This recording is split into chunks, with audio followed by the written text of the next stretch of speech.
God can still the storm in our life. Hello friends, this is Yunda. This is just a share, a reminder to each and every one of us that in our life journey, there are storms we have to conquer. And only God can still the storm in our life. It says in Psalms 107:29, He stilled the storm to a whisper. The waves of the sea were household. When you look back over your life, you can see storms of trouble that come against you. Some were bad breaks that had nothing to do with what you have done. Some made to look bad.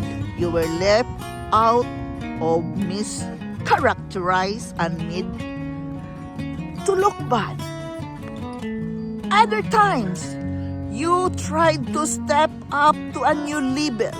You tried to set a new standard to your family. But opposition you had never faced come out of nowhere. There are forces of darkness that don't want you to take new ground.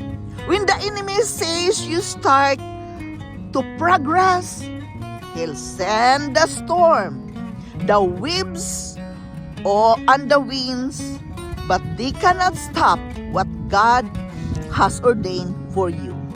That's when God will step up and say, "Peace, be still." He controls the wind. He controls everything. He has the final say. He pushes back and silences your trunk. But some come against you is not a sign that you are lost. It is a sign that promotion is coming. You're about to see things change in your favor, releasing breakthroughs, healing, and abundance to move you into your purpose. So don't be discouraged. When the storm comes into your life, believe that God says, "Peace, be still."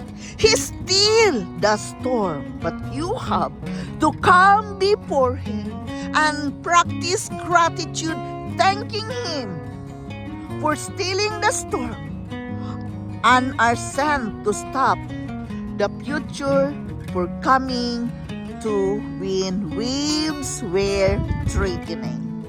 Thanking Him that difficulties cannot stop what you have ordained, what He has ordained in your life. Believe that you are pushing back the forces of darkness and bringing you through. When you believe in God, when you can take it everything to prayer, God is there for you. He has the power. He can say, "Peace, be still," and the storm will stop in your life. But you have to believe in Him. It is about believing, and your faith in the Lord is here. You have to trust Him because He says that He can still the storm. He can whisper to the storm that the waves of the sea were held. He can hold the waves. He can hold the storm. But you have to trust Him. You have to come unto Him and ask Him. You have to do the prayer, the meditation. You have to strengthen your faith in Him. Don't use your energy to negative things. Use your strength into praying God when the storm hit into your life. Don't worry. God controls the storm. God can still the storm so you can continue to live your best life. Don't worry. All you have to do is to use all your energy, all your strength, praising, praying, meditating on God's goodness, that He will turn around the situation. Of course, He can turn around the situation when you call upon Him, when you ask Him to lead the storm, be still. It is about believing in God and strengthening your faith in Him. He is always there for us. So don't worry.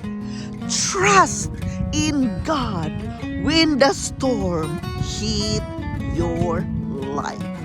This is Yundel. Thank you for listening. Thank you for dropping here in my channel.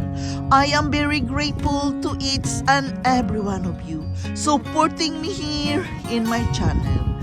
Thank you so much for stopping by here. I love you all and bye-bye.